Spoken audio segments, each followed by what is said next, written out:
আসসালামু আলাইকুম। আশা করি আপনার সবাই ভালো আছেন।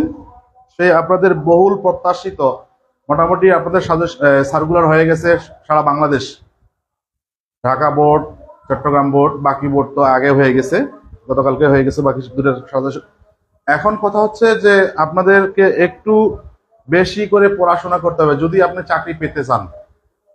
চাকরি যদি পেতে চান তাহলে আপনাকে পড়াশোনা করতে হবে। শুধু এই ঘোরাঘুরি করলে, টাইম পাস করলে ক্লাস হবে না। আজকে এখানে ক্লাস করতেছেন, কালকে ওইখানে ক্লাস করতেছেন, যেখানে সেখানে।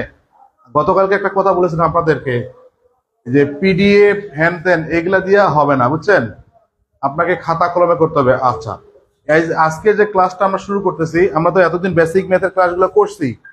এখন হচ্ছে যে মোটামুটি অনেকদিন ধরে অনেক ক্লাস করছেন। এখন জাস্ট আমরা এখন যেটা কাজ করব সেটা হচ্ছে যে শর্ট একটা সাজেশন আমরা সময় পেলে আবার করব বিস্তারিত। মাত্র 36টা ক্লাস আপনি করবেন। আমার 36টা ক্লাস করেন, দেখেন গণিতে এই নিয়মের অঙ্ক কমন পাবেন প্রাইমারিতে ইনশাআল্লাহ। তো বাকিটা হচ্ছে যে হুবহু অঙ্ক কখনো কমন পাওয়া যাবে না, এটা বলতে পারবো না, বাট এই নিয়মগুলো আপনি যদি কমপ্লিট করেন, আশা করি এই ধরনের অঙ্কগুলো থেকে আপনার যে নলেজ বা জ্ঞান অর্জন করবেন, সেখান থেকে আপনি পরীক্ষা হলে ইনশাআল্লাহ গণিতে শতভাগ কমন পাবেন। এক। দ্বিতীয়ত কথা হচ্ছে যে আপনাদের যে কাজটা করতে হবে সেটা হচ্ছে যে আমি যেগুলো পড়াবো এই শিটটা আপনাদেরকে প্রতিদিনে দিয়ে, ক্লাস শেষ হবে, ক্লাস শেষ হওয়ার পর যতটুকু আপনাদের করানো হবে ওই ব্ল্যাঙ্ক শিটটা আপনাদের দিব। সেটা আপনারা কি করতে পারেন, আপনারা ইচ্ছা করলে প্রিন্ট করতে পারেন, দরকার নেই প্রিন্ট করার। আপনি খাতা কলমে করবেন। করার পরে আমাদের একটা ফেসবুক গ্রুপ আছে, ওই গ্রুপে আপনি যা করবেন, অর্থাৎ আজকে যা করবেন এগুলা খাতা কলমে, প্রতিটা অঙ্ক আপনি পারেন তারপরও করবেন, না পারেন তারপরও করবেন।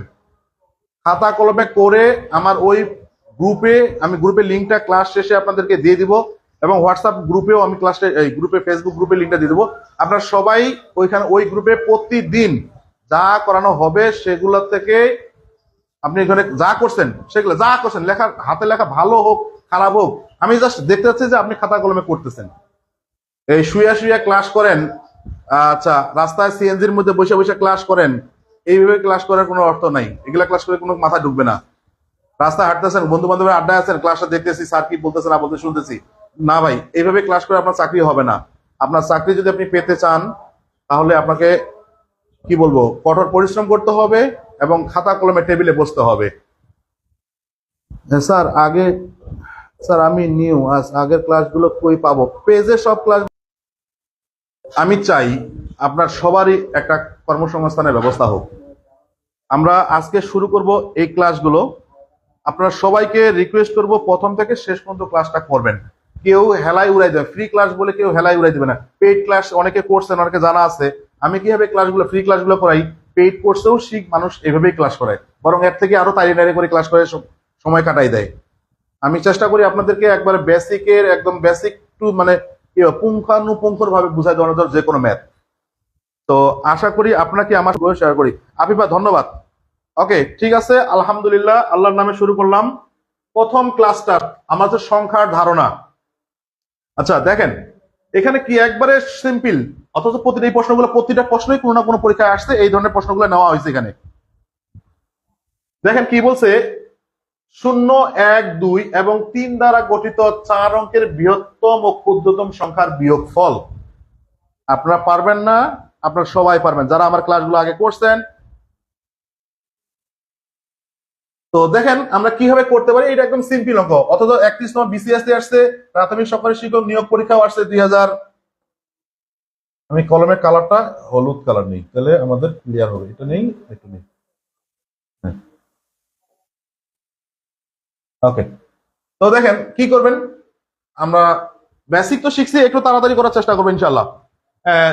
1, 2, 3, 0, 1, 2, 3 দ্বারা গঠিত বৃহত্তম ও ক্ষুদ্রতম সংখ্যার বিয়োগফল। তাহলে প্রথমে বৃহত্তম সংখ্যাটা কি হবে আমাদের, বড় থেকে ছোট, অর্থাৎ 3, এরপরে হবে আমাদের 2, এরপরে হবে আমাদের 1। কলমটা কি ছোট হয়ে গেল, কালিটা ছোট হয়ে গেল না, একটু বাড়াই নেই। এবার ঠিক আছে। এই যে দেখেন বৃহত্তম সংখ্যা হচ্ছে 3, 2, 1, 0, আর ক্ষুদ্রতম হচ্ছে বিপরীত পাশ থেকে। অর্থাৎ শূন্য তো আগে দিতে পারবো না, আমরা এক আগে দিব।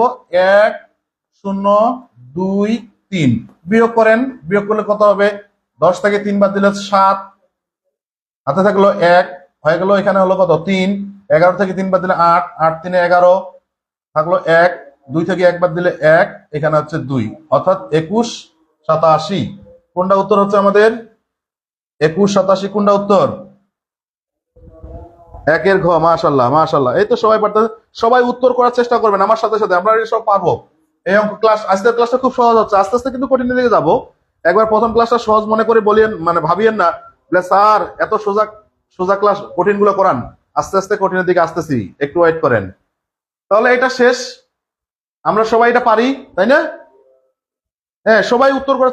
2 নম্বর প্রশ্ন বলছে, দেখেন আপনার প্রশ্ন দেখতে পাচ্ছেন, 5 অঙ্কের ক্ষুদ্রতম সংখ্যা ও 4 অঙ্কের বৃহত্তম সংখ্যার অন্তর কত? অন্তর মানে কি ভাইয়া? অন্তর মানে দিল, হৃদয়, হার্ট। নো, অন্তর মানে পার্থক্য, ব্যবধান। তো এটা আসছে কত? 29তম বিসিএস এ আসছে, আবার প্রাথমিক বিদ্যালয় সহকারী শিক্ষক 97 সালে আসছে। খেয়াল করেন, 5 অঙ্কের ক্ষুদ্রতম সংখ্যা, তাহলে 5 অঙ্কের ক্ষুদ্রতম সংখ্যা তো 5টা শূন্য হওয়ার কথা, কিন্তু না, এখানে 5টা শূন্য হবে না, কারণ 5টা শূন্য কোনো ভ্যালু নেই। তাহলে আমরা একটা 1 দিব, 1 দেওয়ার পর 4টা শূন্য দিব। এটা হচ্ছে আমাদের 5 অঙ্কের ক্ষুদ্রতম সংখ্যা। আর 4 অঙ্কের বৃহত্তম সংখ্যা হচ্ছে 4টা তো 9, আমরা সবাই জানি এগুলা, প্রাইমারি স্কুলের ক্লাস। এই যে প্রাইমারি শিক্ষক হবেন তো এগুলো শিখতে হবে আপনাদের। 0 থেকে 9 বাদ দেওয়া যায় না, 10 থেকে 9 বাদ দিলে 1, এখানে হয়ে গেল 10 থেকে 10 বাদ দিলে 0, 10 থেকে 10 বাদ দিলে 0, 10 থেকে 10 বাদ দিলে 1 মিলে গেছে। কত হচ্ছে? 1। গ নাম্বার। জি, শেষ। পরেরটা চলে যাই, দেখেন 4 অঙ্কের বৃহত্তম সংখ্যা হতে 3 অঙ্কের ক্ষুদ্রতম সংখ্যা। 4 অঙ্কের বৃহত্তম সংখ্যা আমরা কি জানি? 4 অঙ্কের বৃহত্তম সংখ্যা জানি আমরা 4টা 9, তাই না? হ্যাঁ। আর বলছে 3 অঙ্কের ক্ষুদ্রতম সংখ্যা, তার মানে একটা 1 বাকি 2টা 0, বিয়োগ করলে বিয়োগফল কত হবে? দেখেন, প্রাথমিক সহকারী শিক্ষক নিয়োগ প্রথম পর্যায়ে 2022 সালে এটা আসছে। তাহলে বিয়োগ করেন, 9 9, এখানে হবে 8, এখানে হবে 9, তাহলে কোনটা সঠিক? 9 8 9 9, 9 8 9 9, খ নাম্বার। এটা কত নাম্বার ছিল? 4 নাম্বার, 3 নাম্বার। 4 নাম্বারটা মিসিং হয়ে গেছে, 4 নাম্বারটা মিসিং হয়ে গেছে। আচ্ছা বাদ দেন, বাদ দাও, মিসিং হয়ে যাও। যদি এখানে পি হবে, এখানে পি হবে, পি যদি পি একটি মৌলিক সংখ্যা হয় তবে রুট পি, রুট পি কি? আচ্ছা, এইটা সম্বন্ধে একটু আলোচনা করে নিই প্রথমে আপনাদের। রুট পি অর্থাৎ যদি পি একটি মৌলিক সংখ্যা হয়, এখানে দেখেন পি, রুট পি একটি স্বাভাবিক সংখ্যা, একটি পূর্ণ সংখ্যা, একটি মূলদ সংখ্যা, একটি অমূলদ সংখ্যা। প্রথমে স্বাভাবিক সংখ্যা কোনগুলো এইটা আগে জানেন। স্বাভাবিক সংখ্যা হচ্ছে কি? যেমন ধরেন আপনি, আমরা হিসাব কিতাবে যেগুলো ব্যবহার করি, 0 1 2 3 4 5 6, ন্যাচারাল নাম্বার, 1 2 3 4 5 6 7 8 9 10, এগুলো হচ্ছে আপনাদের স্বাভাবিক সংখ্যা।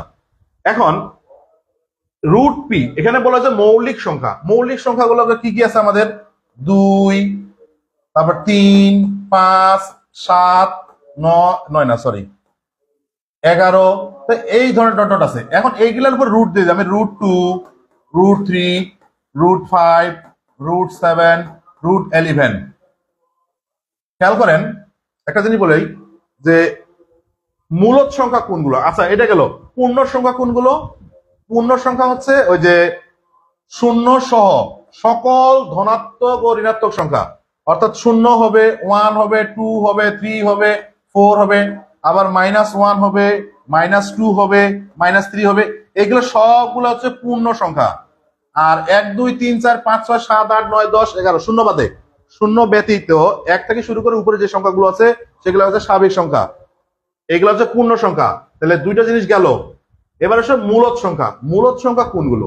মূলদ সংখ্যা হচ্ছে পি বাই কিউ আকারের সংখ্যা, যে সংখ্যাকে পি বাই কিউ আকারে প্রকাশ করা যায়, অর্থাৎ ভগ্নাংশ আকারে প্রকাশ করা যায়, সেগুলাকে মূলদ সংখ্যা বলে। যেমন দেখেন তো, আমি লিখতে পারি একটা 5/6, এটা একটা মূলদ সংখ্যা, অথবা 7/5, এটা একটা মূলদ সংখ্যা। যেমন 2 এর নিচে 1 দিতে পারি, 3 এর নিচে 1 দিতে পারি, এটা প্রত্যেকটাই হচ্ছে একটা করে মূলদ সংখ্যা।